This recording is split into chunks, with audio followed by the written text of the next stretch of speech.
Entonces, fíjense cómo hasta ahorita hemos visto qué es la historia, cómo funciona, cómo se usa, qué fuentes tiene, todo, cómo es, ¿no? ¿Para qué nos sirve, para qué la usamos, ¿no? Y más o menos cómo divide todo en eras, ¿no? Y luego vimos así rapidito las revoluciones burguesas. ¿Qué son las revoluciones burguesas rapidito?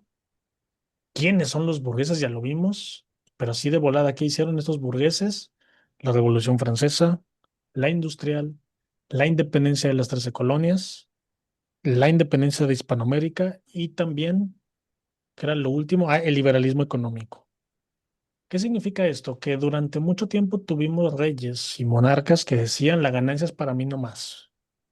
Que el pueblo viva para trabajar y que me enriquezca a mí, ¿no?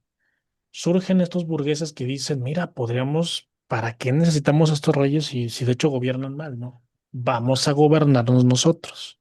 Esto es lo que hacen los burgueses, ¿no? Los burgueses le dan forma a lo que es el mundo que conocemos hoy. Esto genera una cosa buena y una mala.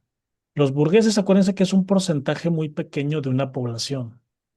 Los burgueses, acuérdense que son esta clase trabajadora que, por así decirlo, triunfa en una época en la que era muy difícil hacerlo, una época en la que no había créditos, no había manera de crecer económicamente a menos que fuéramos amigos de alguien. Entonces los burgueses empiezan a crear un sistema económico que los favorece a ellos. Sí, esto es muy importante. Los burgueses hacen todas estas revoluciones para ellos tomar el poder y hacen leyes como las leyes capitalistas que los favorecen a ellos principalmente. Oye, y a todos los demás, toda esta clase trabajadora que es más del 90%. ¿Esos qué onda? Las leyes capitalistas neoliberales no los benefician tanto. ¿Ahí qué onda? ¿Ahí qué hacemos? Pues hay que pensar en otra forma, que es lo que va a hacer Karl Marx, ¿no? Karl Marx es justo lo que va a hacer ahí, ¿no? Pero bueno, ahorita estamos ya en el pensamiento y movimientos políticos sociales, ¿no? La lucha entre el liberalismo y el conservadurismo. Ya vimos que en Francia es el primer país donde el pueblo dice hasta aquí, ya no queremos al rey, ¿no? Y una vez que esto pasa, surgen dos grupos. Acuérdense los jacobinos y los girondinos, los liberales y los conservadores. Y aquí va a empezar una lucha que hasta la fecha sigue. ¿Habrá alguno de ustedes que me digan, yo estoy más de acuerdo con el liberalismo? ¿Habrá alguno de ustedes que me digan, yo estoy más de acuerdo con el conservadurismo? Estas dos ideas van cambiando de forma dependiendo del país, de la época, del lugar y sobre todo del tipo de política que hay, ¿no? Cosas que aquí en Latinoamérica podemos considerar como liberales suelen ser muy conservadoras en Europa, ¿no? Entonces también hay que entender eso, ¿no? Pero aquí estamos viendo prácticamente lo que es la cultura occidental, que es todo, ¿no? Aquí vamos a resumir unas ideas principales del liberalismo.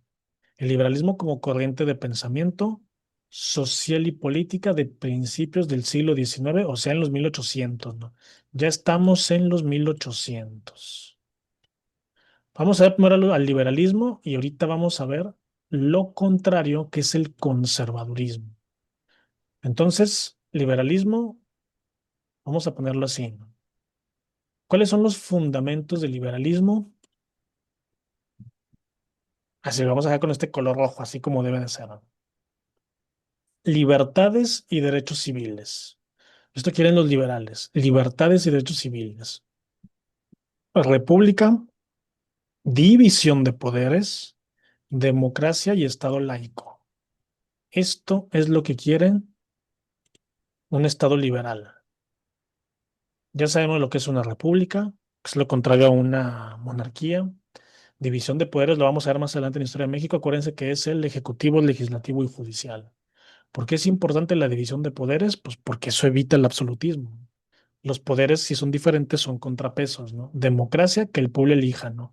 ¿Quién de ustedes me dice o me escribe qué significa esta palabra? Laico.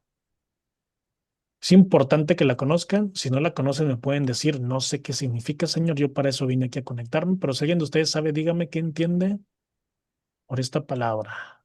Porque también la vamos a ver en Historia de México. Ya tenemos que tenerla ahí muy claro, ¿no?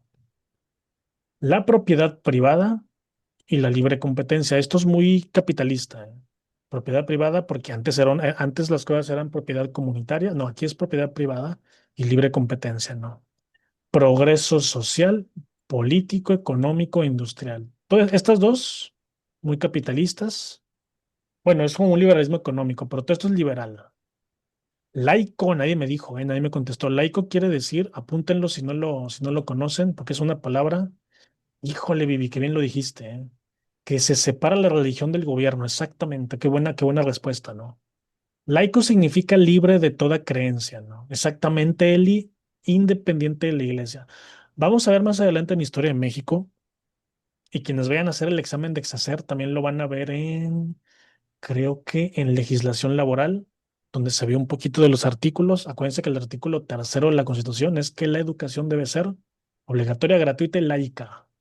¿Qué significa laica? Bueno, laica también era la perrita que mandaron al espacio, pero laico con C o laica significa que, como bien dice Vivi y Eli, que esté libre de creencias y de doctrinas. Principalmente aquí decimos de la iglesia porque pues aquí es la iglesia católica, pero es de cualquier doctrina. No es que la iglesia sea mala, no es que la iglesia esté mal, sino que cuando algo es laico es como que, oye, en la Edad Media la iglesia dominaba todos los ámbitos. La iglesia decía que era legal, que era ilegal, que era justo, que era injusto. No, que se encargue de eso el Poder Judicial. ¿Quieres aprender de Dios y de la Virgen? Está bien, pero para eso ve a catecismo. Sí, que en el catecismo te enseñen eso, que ahí te digan, que te sugieran cómo vestirte, cómo actuar, pero a la escuela vas a aprender. Porque antes lo que sucedía, antes de estas leyes, la iglesia era la que educaba. Si ustedes se ponen a investigar o se ponen a leer, o a lo mejor ya lo saben, seguramente ya lo saben, aquí en México las primeras universidades fueron religiosas. Sí, fueron la Santa y Pontificia y luego fueron la universidad de los jesuitas y de los franciscanos. Eran órdenes religiosas que sean universidades. Todavía hay colegios religiosos, pero son de paga. Uno como padre o madre decide llevar a sus hijos ahí, pero las escuelas de gobierno tienen como regla ser laicas, que la educación sea laica, que no tenga, como bien dijo Vivi, como bien dijo Eli, que sean independientes de la iglesia, que se vaya a aprender nada más. Entonces, un Estado laico, ¿qué significa? Que el Estado no esté pegado con la religión, cosa que antes sí pasaba. En un Estado conservador, el Estado tiene mucho con el clero. El Estado y el clero son una sola cosa, como ya lo vimos en la Revolución Francesa, ¿se acuerdan? En la Revolución Francesa que vimos, ¿cuáles eran los tres estados que han de decir de la materia? Sólido, líquido y gaseoso. No, acuérdense que vimos tres estados, están aquí arribita, que eran el primer estado que era, se me hace que está aquí más arriba. Bueno, ya me pasé. El primer estado que dijimos que era la nobleza, y luego el segundo estado que era la iglesia, y el tercer estado que era la gente. Aquí están. Ah, no, primer estado era el clero. Primer estado, sí, primero estaba Dios. Primer estado era el clero, segundo estado la nobleza. Fíjense cómo iba el estado de la mano con la iglesia, ¿eh? Y luego ya el tercer estado, que es lo último, el pueblo común. Entonces, hacían antes las sociedades, o sea, los sacerdotes, todo lo que tenía que ver con la iglesia estaba más arriba. Eso es un estado conservador, ¿no? Pero un estado liberal tiene que ser laico, ¿no? Y luego ahora sí dice, en oposición al espíritu progresista del pensamiento liberal, se advierte el conservadurismo apegado a las tradiciones del antiguo régimen. Acuérdense que el conservador quiere que todo se quede como estaban. ¿Cuáles son los fundamentos? El orden. Ahorita dije mucho esta palabra. Al conservador le gusta el orden. Oye, a lo mejor es un orden injusto, pero es un orden. Funcionaba. Todo esto funcionaba y hoy no funciona. El que quiere, el conservador que quiere, la monarquía absolutista hereditaria como tradición política, o sea, lo que teníamos en épocas medievales, ¿no? La religión de Estado. Muchos países nacieron con religión de Estado y privilegios sociales de sectores conservadores como la aristocracia y el clero. Que los sacerdotes, que las personas que estén arriba, que tengan privilegios, está bien, porque ellos son los que nos van a gobernar, ellos son los que saben lo mejor para nosotros. Así que es justo que tengan privilegios, ¿no? Esto quiere el conservador. Han de estar pensando, ah, caray, en México estos dos están revueltos, ¿eh? En México actualmente estos dos están revueltos, son la misma cosa. Si ustedes ven a los últimos presidentes que hemos tenido, son liberales y conservadores cuando les conviene. ¿Eh? Tienen un discurso liberal, pero son muy conservadores o al revés, ¿no? Aquí en Latinoamérica está revuelto todo esto. ¿No? Las revoluciones liberales provocaron la caída del antiguo régimen y Ujú. abrieron el camino para el nacimiento de repúblicas modernas basadas en el equilibrio político, división de poderes y soberanía popular, y también en los derechos universales. La Revolución Francesa consolidó en Europa y en América el nacionalismo. Sí, en América también, acuérdense, con las 13 colonias, ¿no? Y la era moderna, ligadas a las aspiraciones capitalistas de la burguesía. Esto es muy importante. Aspiraciones capitalistas de los burgueses. Ellos fueron los que movieron todo. ¿No? Los partidarios del conservadurismo rivalizaron con la Revolución Francesa y en especial con Napoleón. Por lo cual aprovecharon su derrota entre 1814 y 1815 para impulsar, esto apúntenlo, no se pregunta de examen, impulsar el Congreso de Viena. Una vez que, lo dije muy rápido, pero acuérdense, Europa está lleno de monarquías. Viene la Ilustración, viene la Revolución Francesa, la industrial, quitan al rey, le cortan la cabeza, llega Robespierre, también se le cortan a él, llega Napoleón y Napoleón se convierte en este emperador que le va a devolver a Francia como que este orgullo nacional. ¿No? Todo mundo al ver que en Francia acaba de caer la monarquía, hay una república, a esto a nadie le gusta, y todos estos países van a empezar a declararle la guerra a Francia, a Napoleón, porque no quieren que sus países pasen lo mismo, ¿no? Como les dije, Napoleón los va a contener y aparte los va a invadir a ellos. Todos tienen que unirse para ganarle a Napoleón. Esto va a durar varios años, va a durar incluso creo que más de una década entre que por fin lo derroten. Oye, ya le ganamos a Napoleón. Ya está, ¿qué hacemos?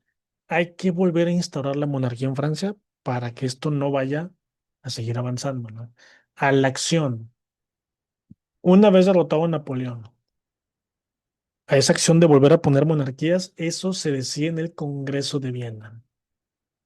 Entonces, después de derrotar a Napoleón, que es este liberal revolucionario, viene el Congreso de Viena.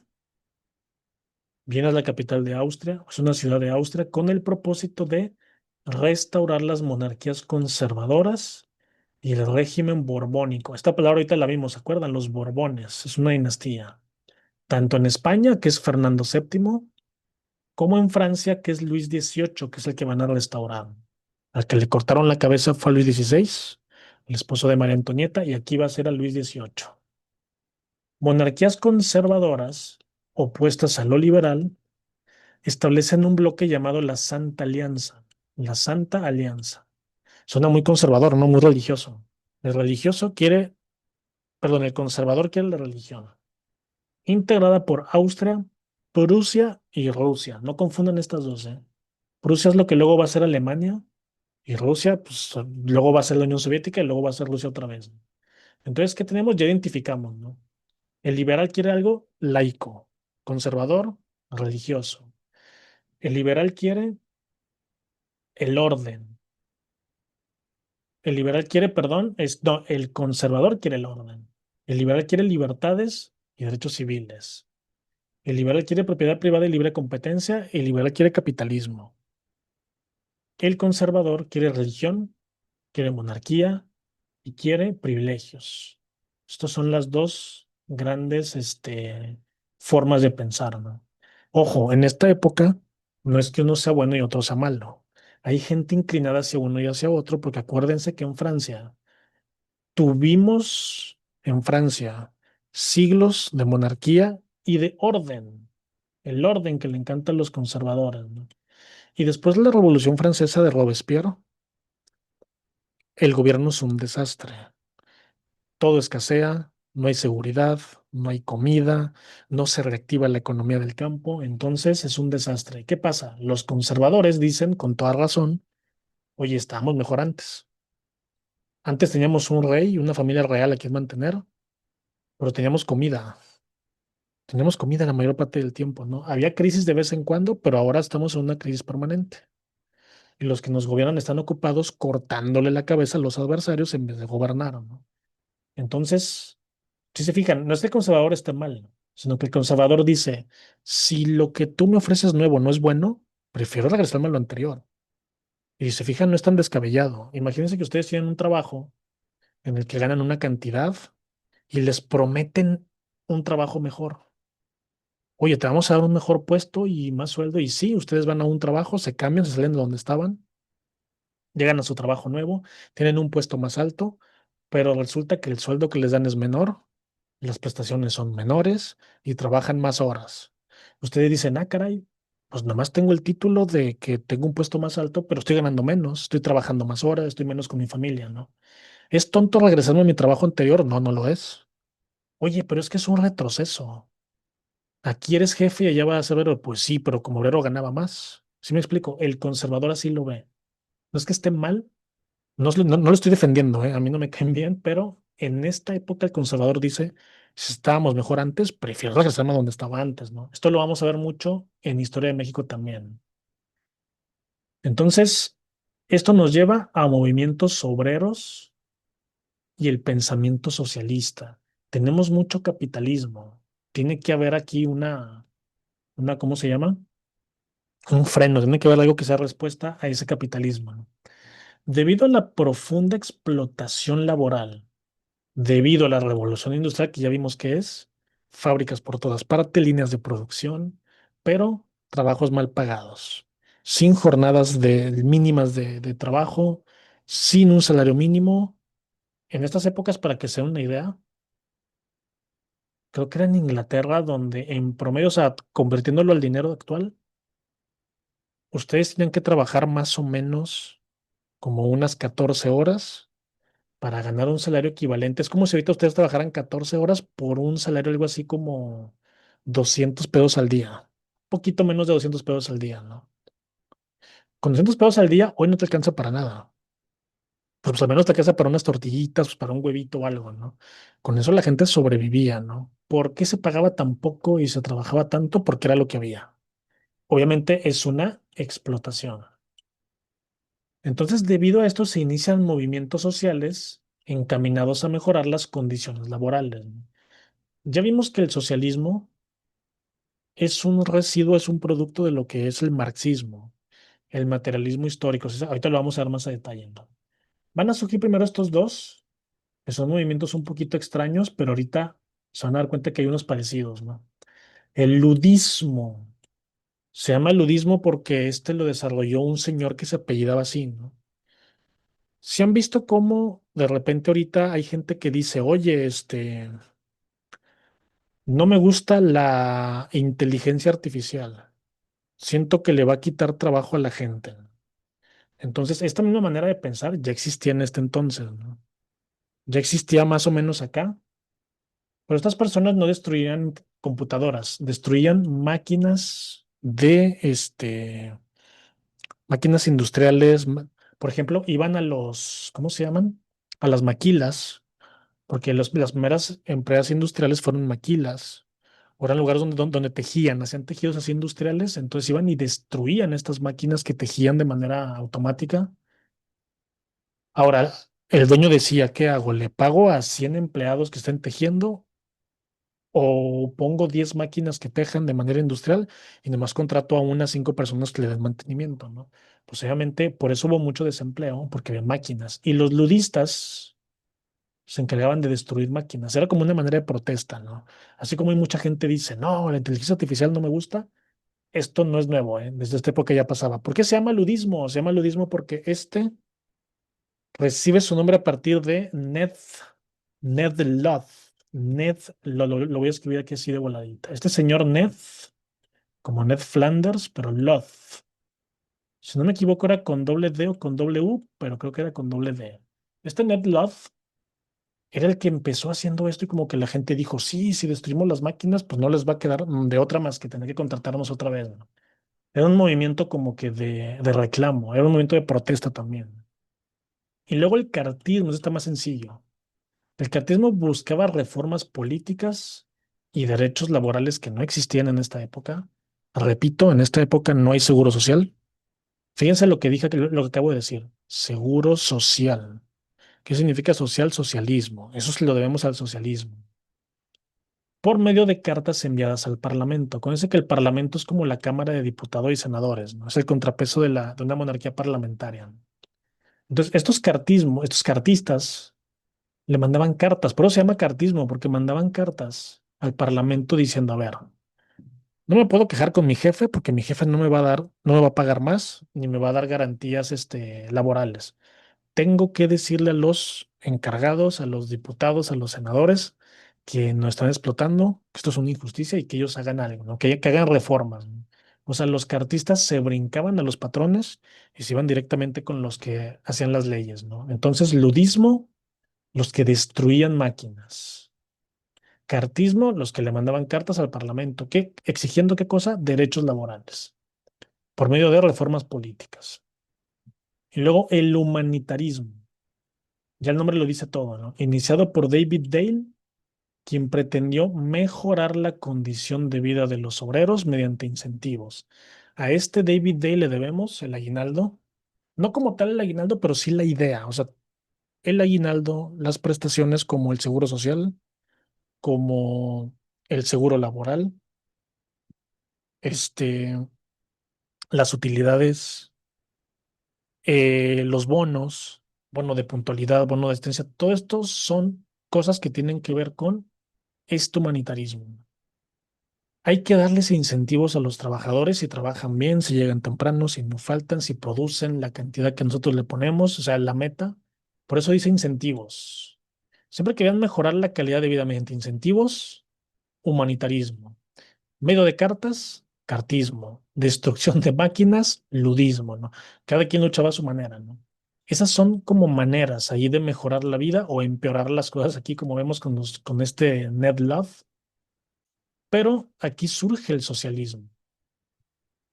Pero hay dos tipos de socialismo. Eso también es pregunta de examen siempre. Está el socialismo utópico y está el científico. Científico suena a algo que tiene un método científico, ¿no? Pero utópico, si yo les pregunto a ustedes qué es utópico, ustedes esta palabra qué entienden. Ahorita quiero que me la digan o me la escriban, ¿eh? Quiero que me digan qué entienden por la palabra utópico, porque si más o menos tienen la idea, con esto no se van a hacer bolas, ¿eh? Si alguien de ustedes no sabe qué significa, ahorita van a contestar, ¿eh? Ahorita alguien nos va a iluminar, ¿no? Dice, el utópico, propuesto por Robert Owen. Este busca la transformación social por medios pacíficos, como el establecimiento de cooperativas para el desarrollo social. Medios pacíficos, o sea, hay que mejorar a la sociedad por medios pacíficos, ¿no? Sin disparar una bala, sin pelear a nadie con nadie, ¿no? Por eso se llama utópico. Ahorita vamos a ver qué es eso, ¿no? Y luego está el científico. Ya conocemos este nombre, es el de Karl Marx y Engels. Ellos en 1848 van a publicar el Manifiesto del Partido Comunista o el Manifiesto Comunista, ¿no? Es una obra dialéctica que establece los siguientes puntos, ¿no? La lucha de clases, ya lo habíamos visto, como motor de la historia. La erradicación de la propiedad privada para convertirla en propiedad colectiva. Y un gobierno de dictadura del proletariado. Esto quieren los socialistas hasta la fecha, ¿eh? Ya hemos visto un poquito esto de la lucha de clases y también esto de la dialéctica. Dialéctica es como una discusión. ¿Sabe que ustedes ven la palabra dialéctico? Es una discusión. Viene de diálogo. Un diálogo es una plática entre dos personas. Dialéctica, discusión entre dos ideas que están fuertes. Lucha de clases. ¿Se acuerdan lo que vimos hace poco? El obrero contra el burgués, el rico contra el pobre, el hombre contra la mujer. Esas son luchas de clase, ¿no? Tú estás siendo oprimido por el jefe. Tú, tú trabajador estás siendo oprimido por el jefe. Tu mujer está siendo oprimida por el hombre.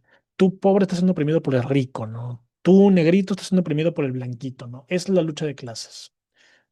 Se le conoce como conciencia de clase, que una persona entienda que está siendo oprimida, entonces pues tiene que liberarse de esa opresión. Erradicación de la propiedad privada para convertirla en colectiva. Algo que pasa en Cuba, que pasó en la Unión Soviética, que actualmente también ya está pasando en Venezuela y que también quieren que pase aquí en México, lamentablemente, ¿no?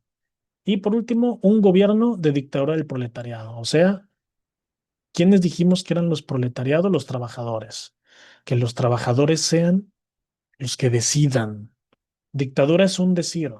Dictadura dijimos que era algo negativo, es que alguien va a gobernar de manera que nadie le discuta, pues más o menos eso querían, pero ¿qué?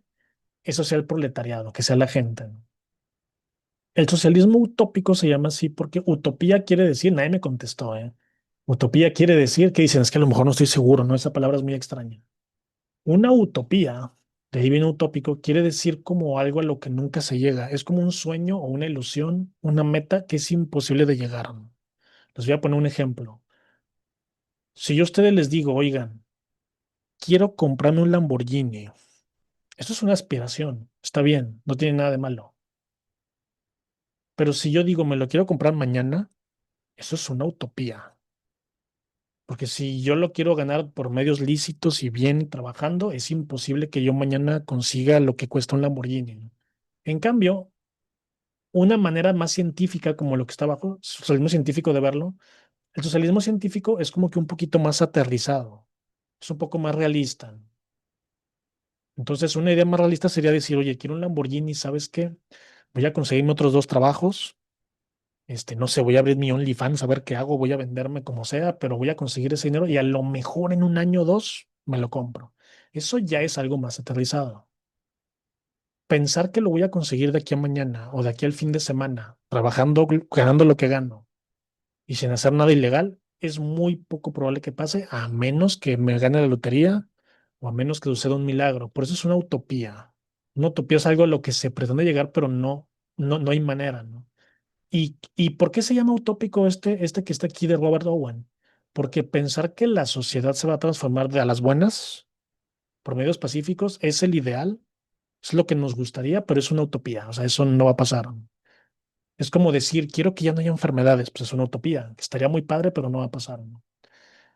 Este se llama científico porque está un poquito más aterrizado. No quiere decir que sea bueno, porque creo que ustedes ya lo saben.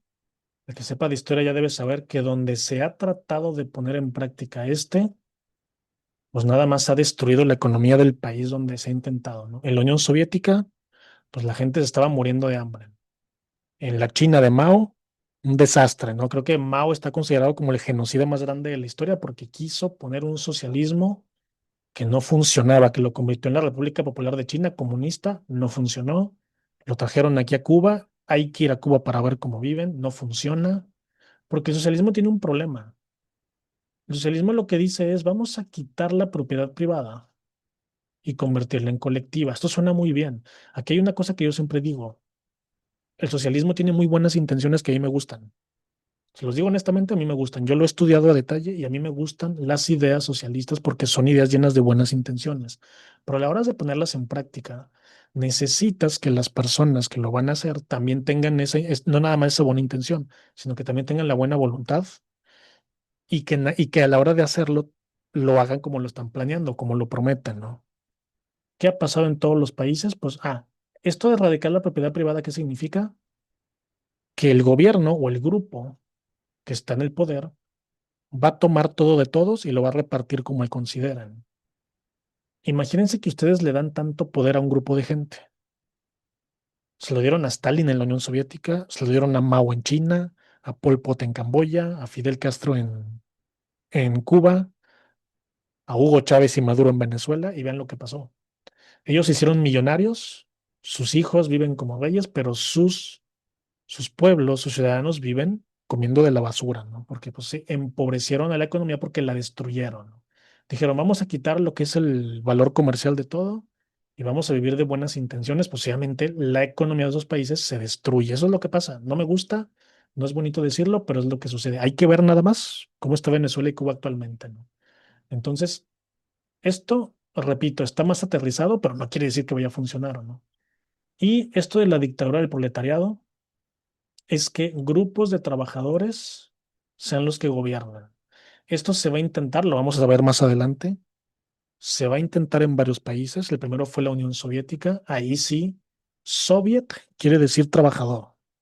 Entonces se hicieron estos soviets, estos grupos de trabajadores de proletarios, y por eso se llama Unión Soviética, es como la unión de los trabajadores.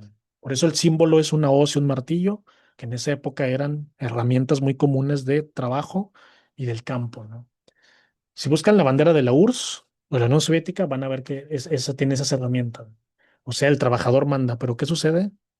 Pues que al final del día, el Stalin, estos grandes líderes eran los que agarraban toda esta riqueza y no la distribuían de la mejor forma. Esta obra está dirigida al obrero para generar lo que les decía, conciencia de clase, con el objetivo de realizar una revolución proletaria por medio de la explicación dialéctica del capitalismo como un sistema represor y caduco. Muchas palabras raras, ¿no? Pero aquí básicamente lo que dice es, el socialismo es como una doctrina porque es lo que es. Es una doctrina que le dice a la gente, oye, tienes que estar consciente que tú eres un trabajador, eso es la conciencia de clase. Tú no eres rico, tú eres pobre, tú eres trabajador y por lo mismo estás siendo explotado.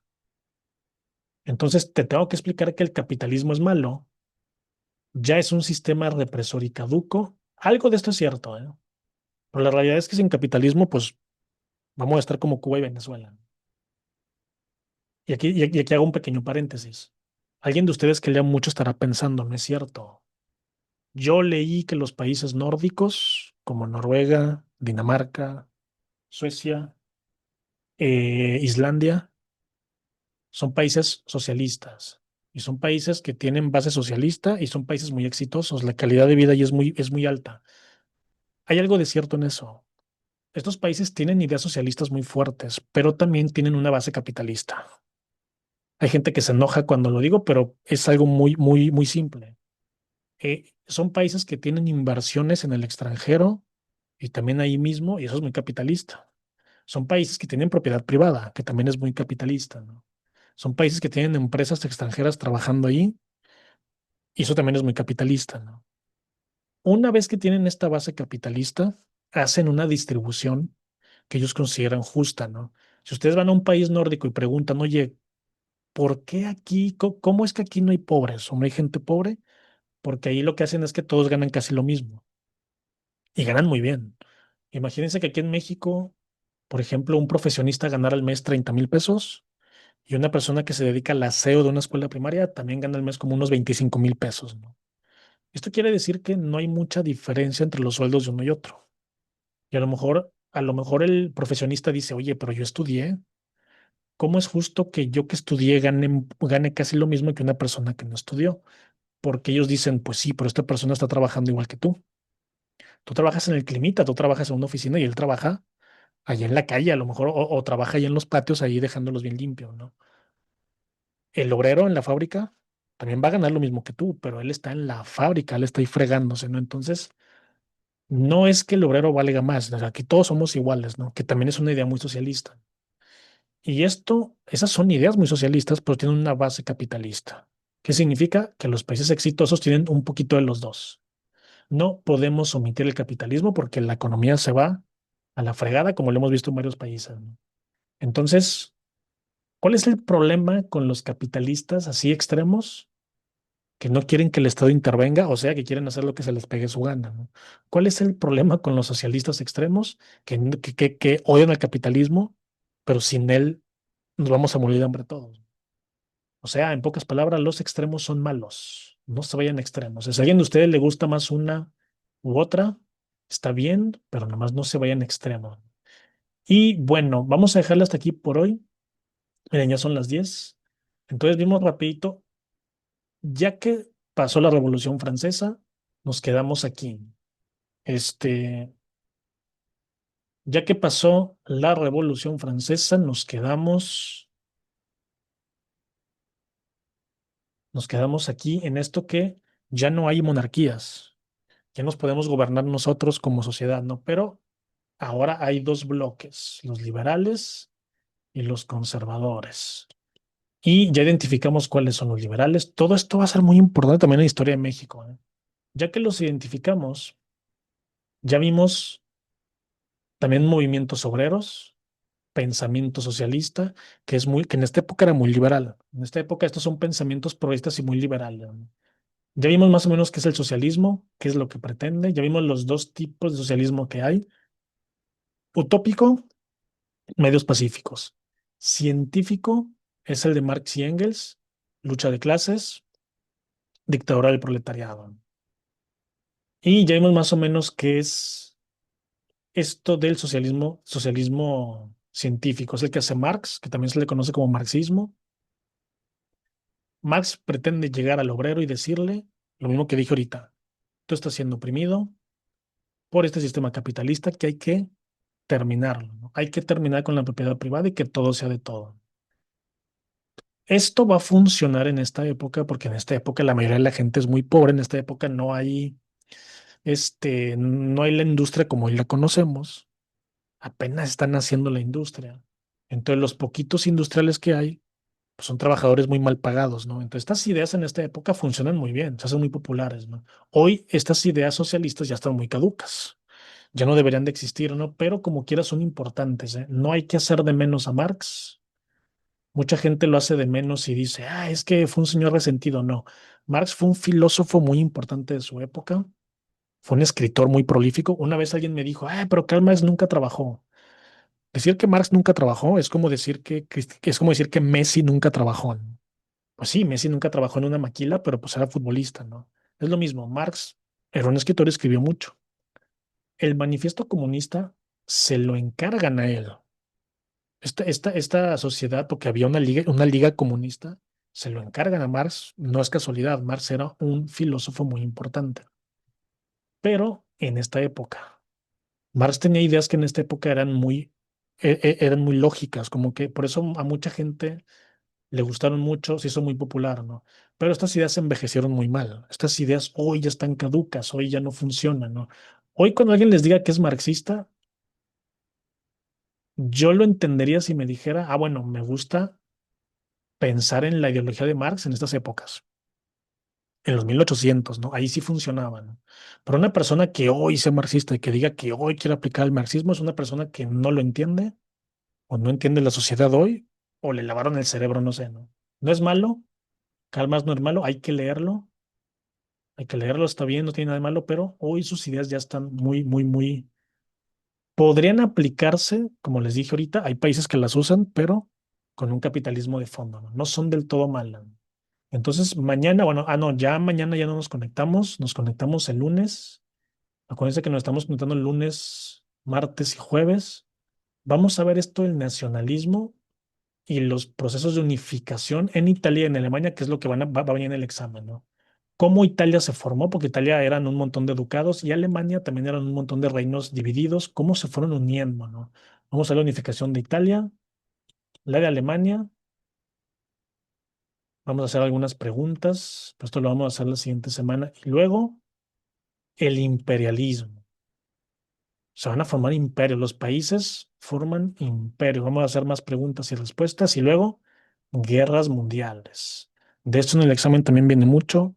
Siempre, al menos les van a preguntar las fechas, pero también quieren que identifiquen la diferencia entre la Primera Guerra Mundial, la Segunda Guerra Mundial, que sí son preguntas que suelen hacer mucho. Y entre estas dos guerras también vamos a ver la Revolución Rusa, que estuvo durante la Primera Guerra Mundial. Ya estamos en los 1900. Y fíjense cómo ya pasamos de los 1700 a los 1800. Aquí ya estamos en los 1900, ¿no? No sé si hay alguna duda antes de irnos, alguna pregunta, alguna queja. Si no hay nada, ahorita me lo pueden empezar a mandar al grupo. Vamos a dejarlo hasta aquí por hoy. Qué chido que se conectaron, que lo están aprovechando. Estos temas son tediosos, son un poquito allí como que revueltos. A ustedes, Eli, también por su tiempo, porque también están aquí.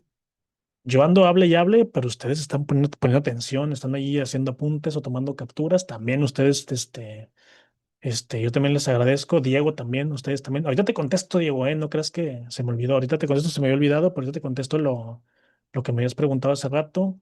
Y pues nos vemos el lunes. Nos vemos el lunes. Que descansen, que tengan buena noche.